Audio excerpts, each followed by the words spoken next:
Hello and welcome back to the channel. Now today I wanted to talk about something that's very personal. I wanted to talk about my paycheck. What do I do before and after I get my paycheck on a bi-weekly basis? Now the reason I brought out before I get my paycheck is because this matters depending on how you get paid. If you're a contractor, if you're a self-employed person, your money comes into your account pre-tax. So that means you have to decide how you're going to pay your taxes versus where I'm an employee and those taxes are taken care of before I get my paycheck, which is after tax.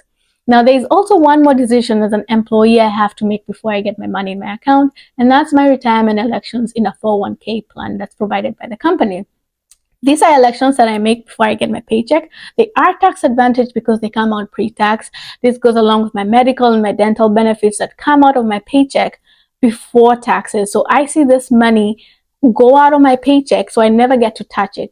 These deductions happen before I get my paycheck, and so when I get my paycheck, all that has been taken care of. And that's an important difference to point out depending on how you get your money on a bi-weekly basis, on a weekly basis, or whenever it is that you get your money. So now that we've decided that, let's go into this. So the first thing that I do when I get my paycheck is I look at my financial baseline. How much money came in versus how much money needs to go out. And this is important because there are different buckets of how you spend your money when you get it. So you need to establish exactly how much you make, and if it's a constant number because it's a fixed income, so you're not an hourly employee where you get overtime, so you know exactly how much comes in, then you're able to plan that. Now, if you get overtime, you can be able to sort of vary that by week depending on how you get paid. You can vary that income on a week by week basis. Now, the second thing that I do now is look at my expenses. What are the essentials? What are my fixed costs? What needs to be paid and what can I not get away from? Now, these are your utilities, your mortgage, your daycare, your phone bill, anything that has to be paid for you to maintain how you live on a monthly basis. That's an essential cost. So it needs to get out of that income that you make. Now, this should typically be maybe 50 to 60% of your paycheck. So make sure that if it's over that amount, including your groceries, your subscriptions, and things like that, as you look at your financial baseline, please make sure that those expenses that you incur on a month-to-month basis are not more than 60% of your income. Otherwise, you may get into a little bit of trouble there. The thing that I do with my paycheck is to make sure that I'm saving that money. Typically, you want to save at least 20% of your paycheck. Put it away in a high yield savings account to make sure that you have at least 3 to 6 months worth of savings of your expenses.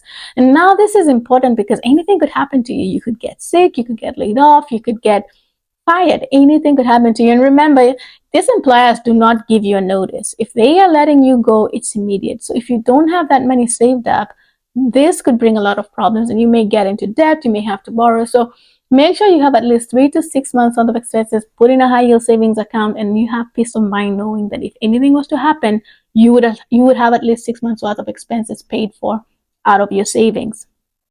Now, the third thing is to make sure that if you have any debt, especially that high interest credit card debt, then you work on paying it down as soon as possible. And that's because debt is the greatest stealer of wealth. If you're trying to build wealth with your 401k plans, with your high yield savings accounts, but you have this debt that's accruing all this interest, so it's essentially dragging down on any income that you're making on these investments, then the net game is zero. The net sum game is zero there. So if you have high debt, make sure that you pay that as soon as possible. Have a plan to pay off debt as quickly and as fast as possible, especially the high interest debt, to make sure that as you build wealth, you're not drawing it down because you're paying all this interest out month to month with debt. So after you've taken care of those three buckets where you have your financial baseline, you've taken care of your debt, and then you've also taken care of your savings, you also want to make sure that you start investing. Now, investing is so important because you build wealth that way. You can never save yourself to wealth. The only way to build wealth is through investing. So whether you decide to invest in real estate, in stocks, that is the only way you can build wealth. Now, Albert Einstein says that compounding interest is the eighth world wonder. And that's because compounding interest has the greatest growth potential for any investment that you make. So make sure that you put your money towards a Roth IRA after you get your paycheck. And anything that's left over, put it towards a brokerage account. Now, a lot of people will say, oh, but if I put money in a brokerage account, I'm going to get taxed on my dividends and it's not going to be in my account, yada, yada.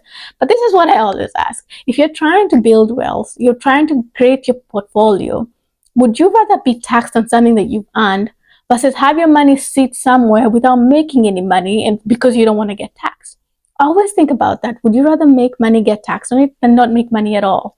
And that will influence your decisions toward making investments to grow your wealth. So after you've done all that, you've looked at your financial baseline, you know exactly how much money comes in and how much you've spent, how much you've put in your investment accounts. You get peace of mind because you control where your money goes, and there's no greater power than having that knowledge of where every single penny that you made went and how much it's working for you. If you like this video, please share, please subscribe, and thank you for watching.